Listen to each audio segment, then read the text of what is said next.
इसके बाद बारी आती है स्टमक की।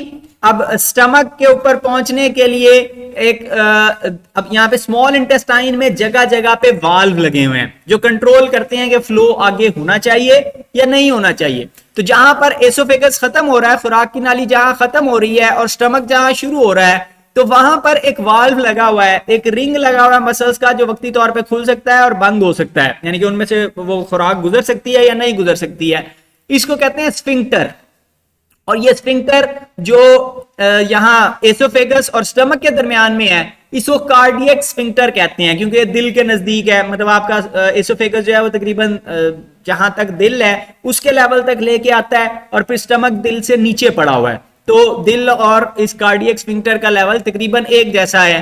तो एसोफेगस और स्टमक के जंक्शन पे कार्डियक स्फिंक्टर मौजूद होता है। एक रिंग है मसल्स का, जिस तरह आप वो किसी थैले के ऊपर रबर बैंड चढ़ा दें, तो वो रबर बैंड चलाने से थैले का मुंह बंद हो जाएगा। फिर अगर रबर बैंड को खींचेंगे तो वक्ती तौर पर जबरदस्ती कोई चीज अंदर घुसाई जा सकती है या बाहर निकाली जा सकती है। तो ये रिंग चढ़ा हुआ यहाँ पर, और ये वक्ती तौर पर खुराक के फ्लो को कंट्रोल करता है। जब मसल्स कॉन्ट्रैक्ट करते हैं तो कोई भी चीज स्टमक में नहीं जा सकती। और इसका फायदा ये होता है कि जिस वक्त खुराक यहां पहुंचती है तो इस तरफ से भी बंद कर दिया जाता है, इस तरफ से भी बंद कर दिया जाता है, दोनों तरफ से बंद करके अंदर से मसल खूब जोर लगाते हैं स्टमक के, और उसको अच्छी तरह मजीद भी कोई क्रश करने वाली चीज हो, आपने बोटियां तिक्के खाए हैं, कोई और ऐसी चीज खाई है, तो वो हर चीज का मलीदा बना देता है। तो अब उस दौरान में दोनों तरफ के रास्ते बंद किए हुए होते हैं, ताकि खुराक, क्योंकि आप स्टमक उसके ऊपर प्रेशर डाल रहा है, तो ये ना हो कि खुराक पीछे को चली जाए या जबरदस्ती पिचक के आगे की तरफ चली जाए। तो दोनों तरफ के स्फिंक्टर बंद होते हैं। तो सिर्फ जब जरूरत पड़ती है, जब फैसला होता है कि हाँ अब आगे जाना चाहिए, तो उस वक्त स्फिंक्टर्स अलाउ करते हैं आगे जाने को। डाइजेशन के लिए फिर आपका स्टमक मशहूर है कि जी ये डाइजेशन करता है। हालांकि हमने देखा कि डाइजेशन मुंह में भी हो रही है और आगे स्मॉल इंटेस्टाइन में भी होनी है। स्टमक की जिम्मेदारी है सिर्फ एक चीज की डाइजेशन करना, और वो है प्रोटीन्स। आपने गोश्त खाया है, अंडे खाए हैं, आपने सब्जी भी खाई है, तो जो थोड़ी बहुत उसके अंदर प्रोटीन्स हैं, उसकी डाइजेशन की जिम्मेदारी स्टमक की है। स्टमक मौजूद होता है डायाफ्राम के नीचे। डायाफ्राम कहां पे है? डायाफ्राम वहां पे है जहां पर आपके फेफड़े खत्म हो रहे हैं। फेफड़ों का निचला हिस्सा यहां से यहां पे, जहां पे आपकी हड्डियां खत्म होती हैं, तो उसके साथ साथ ही तकरीबन डायाफ्राम लगा हुआ होता है। एक पर्दा है मसल्स का जिसने सीने को और पेट को डिवाइड किया हुआ है, तो उसमें से ये खुराक की नाली और बाकी चीजें गुजर रही होती हैं। तो उसके बिल्कुल नीचे एसोफेगस स्टमक शुरू हो जाता है। तो एब्डोमिनल कैविटी की लेफ्ट साइड पे है इलास्टिक मस्कुलर बैग है, यानी कि मसल्स का बना हुआ बैग है जो काफी लचकदार है। आप एक रोटी खाते हैं तो इसका साइज एक रोटी जितना होगा। आप 10 नान खाते हैं तो वो उस हिसाब से एक्सपैंड कर सकता है, 10 नानों को भी अकोमोडेट कर सकता है एक टाइम में।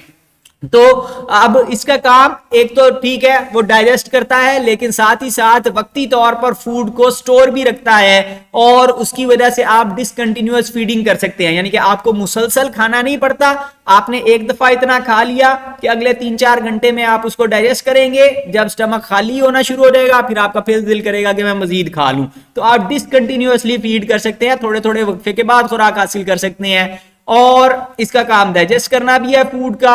अच्छा, फिर बाद दफा उस डाइजेशन के प्रोसेस में मसला आ जाता है जिसकी वजह से हार्ट बर्न होता है, यानी कि सीने में जलन का एहसास होता है। वो एक्चुअली मैदे में जलन हो रही होती है, लगता यह है कि दिल में दर्द हो रहा है, तो इसको पायरोसिस भी कहते हैं।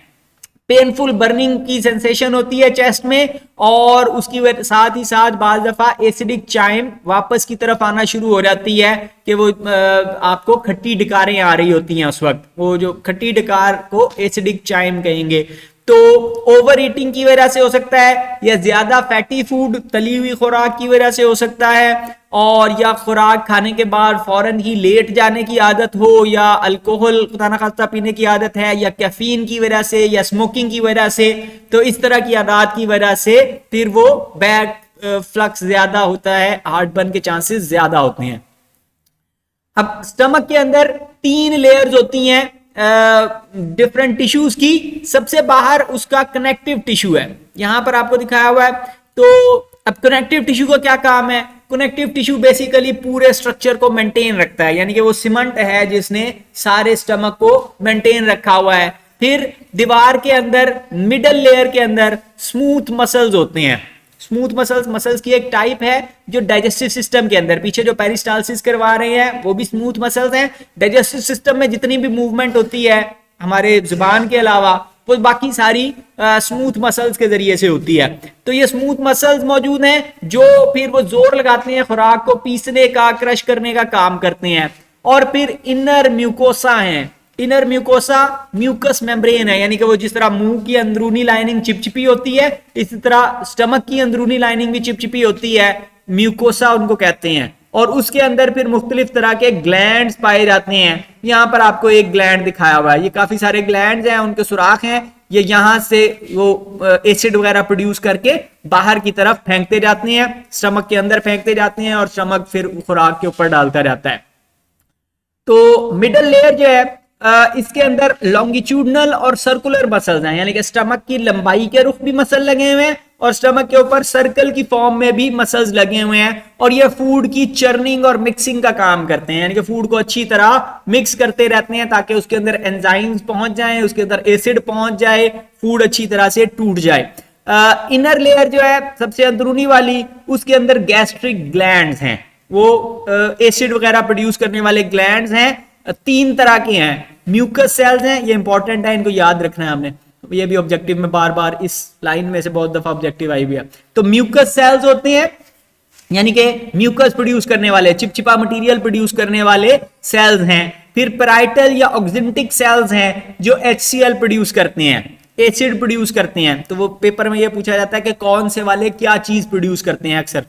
तो पैराइटल या ऑक्सिंटिक सेल्स HCl प्रोड्यूस करते हैं। और फिर जाइमोजेन सेल्स हैं, जाइमोजेन एंजाइम पैदा करने वाले सेल्स हैं जो पेप्सिनोजेन प्रोड्यूस करते हैं जो बाद में पेप्सिन में कन्वर्ट होता है।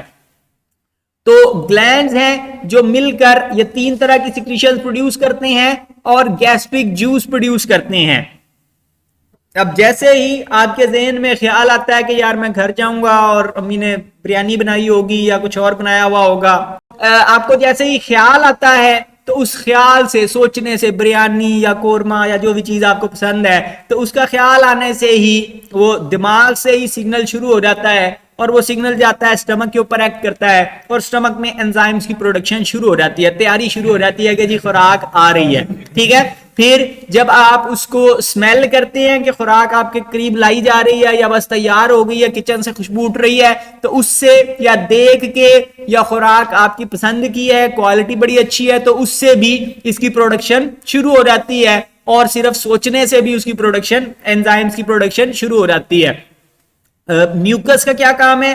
म्यूकस का काम है वो बड़ी थिक लेयर उसने बनाई हुई होती है पूरे स्टमक के इर्द गिर्द। स्टमक की जो दीवार है उस पूरी दीवार को म्यूकस ने कवर किया हुआ होता है और वो इस चीज को इंश्योर करती है कि जो एंजाइम स्टमक के दरमियान में फेंके गए हैं वो वापस घूम फिर के स्टमक की दीवार तक ना पहुंच जाएं, क्योंकि अगर वो स्टमक की दीवार तक पहुंच जाएंगे तो वो स्टमक को डाइजेस्ट करना शुरू कर देंगे, क्योंकि वो भी प्रोटीन का बना हुआ है, वो भी सेल्स हैं और जो बोटी आपने खाई है वो भी सेल्स हैं, तो वो दोनों डाइजेस्ट कर सकता है।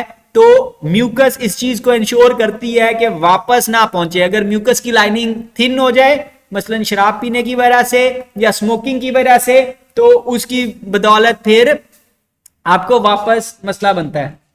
म्यूकस इस बात को इंश्योर करती है कि उसकी लाइनिंग को क्रॉस ना करें एंजाइम्स और जाकर स्टमक की दीवार को डाइजेस्ट ना करें। हाइड्रोक्लोरिक एसिड है जो कंसंट्रेटेड फॉर्म में होता है गैस्ट्रिक जूस के अंदर, और इसकी पीएच 2 से 3 तक हो सकती है, जो पत्थरों को भी डिसॉल्व करने की सलाहियत रखती है, फूड को सॉफ्ट कर देती है, बिल्कुल नरम कर देती है, तोड़ फोड़ देती है, और जर्म्स अगर उसके अंदर मौजूद है तो अक्सर वो भी मारे जाते हैं, बच नहीं पाते। पेप्सिन एंजाइम है, पेप्सिन एंजाइम पेप्सिनोजेन की फॉर्म में प्रोड्यूस होता है, आपको पता है। जैसे ही वो एसिड के साथ मिलता है तो ऑटोमेटिकली कन्वर्ट हो जाता है पेप्सिन में। पेप्सिन की ये एबिलिटी है कि वो दूसरी प्रोटीन्स को पकड़ के तोड़ सकता है, प्रोटीन्स को तोड़ता है और छोटे टुकड़े बनाता है जिनको हम पेप्टोन या पॉलीपेप्टाइड कह सकते हैं, यानी 8-10 अमीनो एसिड्स के टुकड़े या पॉलीपेप्टाइड चेन्स में कन्वर्ट कर देता है।